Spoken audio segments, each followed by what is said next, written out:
And we're back. I'm Emily Galindo, and this is Biz Talk on Now Media Television. Let's dive back into the conversations that move business forward. And we are back.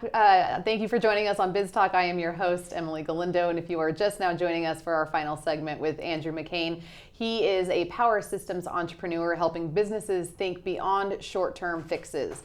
This time we're talking strategy. So and how power infrastructure can align with long-term business growth instead of reacting to emergencies, right? As part of being a leader and growing a business and strategizing about where you're headed, you do need to think big term and where is this going to look and how are we going to empower it and where is that power coming from aren't always for every business owner a top of mind, but for lots in a growing metropolis or growing cities, you definitely need to be concerned about where your power comes from and whether or not you have some to operate your business. And so with that, Andrew, thanks for sticking with us. Yeah, thanks for having me, Emily. You bet. Is the generator or power, when I say generator, I think businesses think that is separate from business. Yeah. But when I say operate your business with power, I think they think that it's an essential part. Yeah. And so what can you tell our viewers today that's going to help them understand that having a backup of and not losing power is actually part of your business strategy? Yeah, I think for any business, right, you're in business to make money, right, to be profitable, and without power, you really can't be profitable. We can't watch TV, we can't produce podcasts, we can't produce TV shows, we can't go to the grocery store.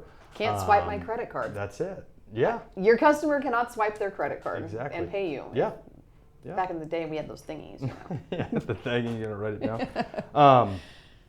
I think that having a plan, right, for any outage that you have, but having a plan of how can I be most profitable, and just putting that in there to say, do we have a plan if we lose power?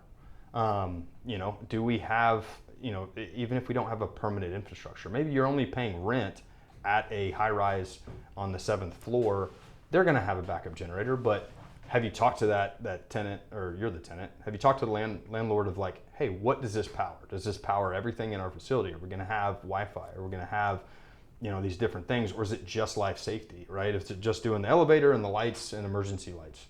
Oh, that's it. So if we lose power, how long am I out of my job, right? I think it's just how profitable and how much time and energy and effort you want to put towards a plan so that you stay profitable. Because a week, 2 weeks, sometimes, for hurricanes like Beryl last year, people were out without power for 2 to 3 weeks. That can be devastating for cash flow, right? If you're on a month to month and you're trying to hit payroll and you're trying to do all these things and you did not have a plan, yes, maybe that makes it tighter for the short term, but was it more beneficial in the long run to spend that money, right? We talked about opportunity costs earlier. Spend it now and save it later, because if you don't save it later, you're going to be without way more than what you would have spent if there was an actual plan. Right. And so how should, we have a lot of, I'm with you. That was a great tip in terms of like if you're a tenant, asking those questions to your property manager, and whether you're in a strip center or like you have to have an answer to that question. And I don't think anybody realizes it until the lights are off and I'm not doing business and the property manager's not answering my call for that question at that time, right? But we've got a lot of people moving into Houston here, big companies relocating. And we see a lot of growth in terms of the commercial developments, right? That maybe we get a temporary location until our actual location is built. And so how do we factor in the power generation into that strategic scaling plan of temporary spot, but we still need to have power, and then we got to move to a bigger location? How would you advise some of those folks? Yeah, case by case basis, like, if there's something, I think you could always look at it from what's the most economical for my business to what's the extreme, right? Extreme would be at a temporary spot, put in a permanent generator. That's gonna be expensive. You're gonna have to put underground wiring, all that kind of stuff. Well, if it's not necessary and you have maybe a 2 to 6 hour window to get power up, and then you're fine. You can run operationally, you can be profitable. Great. Maybe you deal with a company like ours that has a whole rental fleet of generators that we can say, hey, let's just put one, we'll keep one on our yard for emergencies, right? It'll be in your name, or you'll have first right to it during a call. We need, once you call us, within 2 to 6 hours, depending on how close we are to your business, we can get this thing out to you. Well, it's staying on our yard. We're not going to, charge you an arm and a leg for it. And so that's the most economical. Next up would be, let's put something at your site, hooked up to your business, your company. So if you lose, there's an automatic transfer switch there. It switches you on power. And those are all, and then down the line to getting you permanently installed. Once hey, here's a plan we have 6 months. Once we're there, we want a permanent generator. Well, let's get that installed. Let's put that as part of your budget, right? So that you're buying that asset, you get to depreciate that asset, and then you're putting it on, you're basically putting it on the books, and it's going to be installed before you even move into that permanent spot. So you're kind of planning, hey, if I lose power now, I got temporary power, right? But then there's a permanent solution there down the line. Then you just stole my tip for my next question, which was, what was a forward-thinking thing that you can do? And that was a really great tip of purchasing it now, getting it on the books, depreciating it, get the tax write-off, all of those things before it's even installed, right? Yeah. I think, for lack of a better word, just having a power consultant, right? Having somebody, like when I first named my company, it was McKain Power Systems Consulting, LLC. We've kind of dropped that, and it's just kind of McKain Power. It encompasses everything we do. But having somebody that you can call and just ask these questions to, and then you we'll come out, we'll look at your building size loads. We're not electrical contractors, so we partner with guys here locally in the Houston area, and we'll get them to come out with us. Crane operators, basically anything to make this a turnkey, easy solution, because it's not easy. Nobody really knows about power unless you're in that space. You can know enough to be, but what's the voltage out here, right? It may be 240 three-phase, delta in a, you know what I mean? I don't know. You're saying words to me. I don't know anything. But most people are going to be, we got three-phase power. Well, okay, is it 480? Is it 280? There's so many questions there to ask, and you just get experts to come in. Like, we're good at what we do, and we partner with other like-minded people so we can come in, provide an easy turnkey solution for the customer, and you do it with trusted partners, and you build that trust based off of just a phone call. It's not going to cost you anything. Just basically hire a consultant. You don't even have to hire them. Just call them. And if they're wanting to charge you $500 to come out and see your place, probably not the good partner, right? Most people that are doing this right, and there's some other good guys out there. We're not the only ones in town at all, but we will advise and give good consulting for, hey, here's a plan. If you know nothing about it, just call and we'll just talk to you. Hey, what are your long-term goals? How long are you going to be in this building?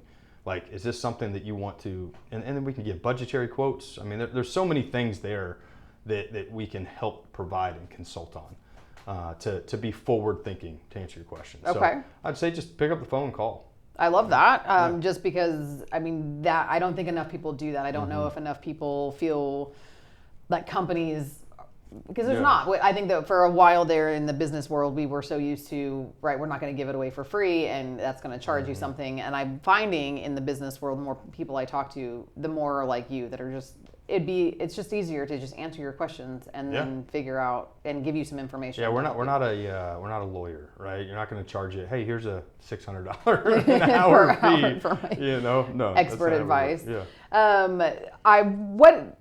What size company? What size, or is it more about like the size of the building? Is it the type of industry like that really needs to be listening to this and taking this advice seriously?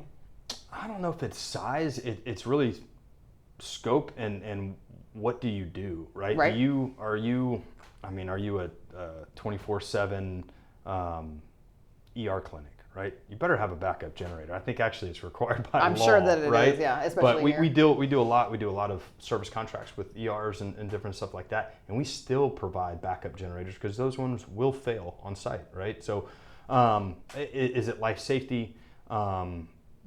Again, how much money are you going to lose if you lose power, right? Do you have, even small guys, like if you're in a strip center and you have deep freezers that maybe you have $500,000 worth of frozen goods, right? Maybe it's $1 million. Maybe you're like a seafood restaurant in a strip center. That's it. That's just flown in all of their fresh seafood. And now you lost all that because you don't have anything to produce power to be on there. those are the decisions that you need. It doesn't matter if you're small, medium, big. You need to have a plan, right? And whether or not you buy a little pull start generator that powers just that important piece of equipment. We have a company that is a restaurant, really nice restaurant, right? They're out in Fulshire. I'm not going to name drop them, but they're really, really, really good. They just bought a generator from us, and they say on a weekend day they will lose $20,000-$30,000 a day. Yeah. And if they're without power, and they lose power quite a bit actually. So that's a you got to. Do I spend this much money to gain this much money if I lose power? Right. And I mean, what is my risk reward?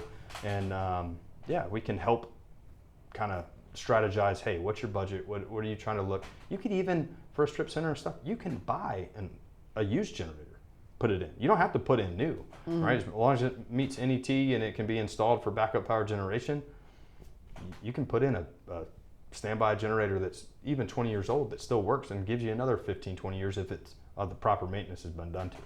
Right, and we just found out from you that you've already verified that the maintenance has been done on it. You've already checked it, and you've already bought it from somebody else and resold it. Prime example, my parents, I put a backup generator at their house. They live on a lake in Georgia, out in the boonies. They lose power all the time. I put a 20-year-old generator out there that we went through, serviced, tested, did everything, and it's out there. It runs on propane. They're in the middle of nowhere, and they lose power. Yeah.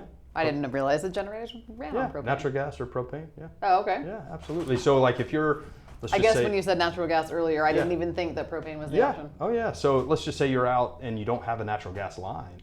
You'll have to put a propane tank, 500-gallon, 1,000-gallon tank. Then you'll have somebody come out there and but it'll just run. It's just a different orifice that goes in. Typically, those same size generators will run off either natural gas or propane. It's just the little settings you got to put in a little. Little intake valve. Yeah, that's it. Yeah. Yeah, I got one right. That's All it. right. Yeah. Okay, so you've spent so much time with us and educated us so much today. I hope that, especially with the rain and the storms that are happening, that people will reach out to McKain Power Services to be a consultant, ask those questions, because we do not want to be without power. So thank you very much for being here with us today. Thanks for having me, Emily. You bet. And if people wanted to reach out to you, how can they find you? Yeah, just come to McKainPower.com, Google McKain Power. Give us a call. So any of the numbers on there, whether or not it's service, rental, logistics, or sales, we'll take care of you. Guy called me this morning. He's like, "Is this Trent?" I'm like, "No, Trent's my sales manager, but here's his number." So I'll answer the phone, even if it's just me. So. Love that. We've got to have power. So make sure you reach out to these guys if you have any questions regarding that. And thank you so much.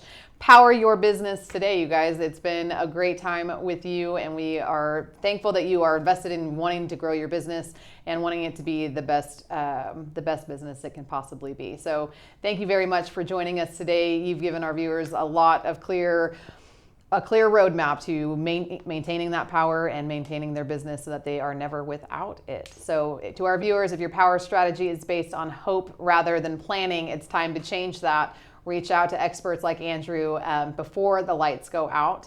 I'm Emily Galindo, and this has been Biz Talk. Thanks for watching. See you next time.